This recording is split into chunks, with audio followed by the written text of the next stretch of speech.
नमस्कार, मैं हूं आपके साथ अनुष्का और आप देख रहे हैं लल्लू लाल न्यूज। फेक सर्टिफिकेट मामले पर आईएएस पूजा खेड़कर के पिता की पहली प्रतिक्रिया, कुछ भी गैर कानूनी नहीं। विवादों में आई आईएएस पूजा खेड़कर के मामले में उनके पिता ने अपनी पहली प्रतिक्रिया दे दी है। दिलीप खेड़कर ने फर्जी दिव्यांगता और ओबीसी सर्टिफिकेट पर बयान दिया है।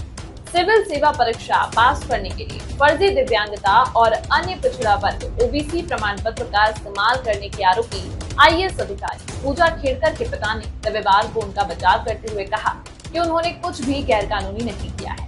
पूजा हाल ही में तब सुर्खियों में आई जब उन्होंने पुणे में अपनी तैनाती के दौरान कथित तौर पर अलग कैबिन और स्टाफ की मांग की थी और उसके बाद उनका अचानक वाशिम जिले में तबादला कर दिया गया। इसके बाद उन पर अन्य पिछड़ा वर्ग ओबीसी 8 लाख रुपए से कम वार्षिक आय और दृष्टिबाधित श्रेणियों के तहत सिविल सेवा परीक्षा देकर और मानसिक बीमारी का प्रमाण पत्र प्रस्तुत करके आईएएस में स्थान प्राप्त करने के आरोप लगे।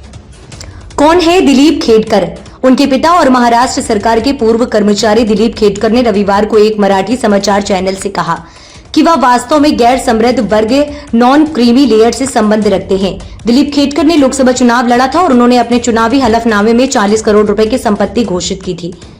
उन्होंने कहा कि यदि समिति साधनों वाला कोई व्यक्ति 4 से 5 एकड़ जमीन का मालिक है तो मूल्यांकन से पता चल सकता है कि उसकी संपत्ति कई करोड़ रुपए है।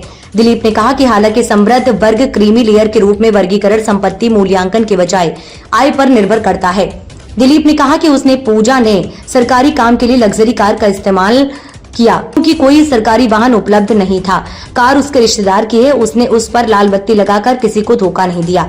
आईएएस पूजा खेड़कर पर ये आरोप पूजा के खिलाफ आरोपों में से एक ये है कि जब एक वरिष्ठ अधिकारी ने उन्हें अपने कार्यालय के रूप में अपना पूर्व कक्ष उपयोग करने की अनुमति दी तो उन्होंने पुणे कार्यालय में तथा वरिष्ठ अधिकारी की नेम प्लेट हटा दी थी।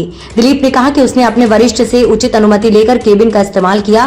क्या ऐसा कहीं लिखा है कि एक युवा इंटर्न महिला आईएएस को अलग केबिन नहीं दिया जाना चाहिए? अगर ऐसा लिखा है तो मैं उस नौकरी से इस्तीफा दिलवा दूंगा। दिव्यांगता प्रमाण पत्र के दुरुपयोग के आरोपों के बारे में दिलीप ने कहा कि सरकार एक मानक स्थापित करती है ताकि किसी व्यक्ति की विकलांगता का निर्धारण किया जा सके और उनकी बेटी उन मानदंडों को पूरा करती है।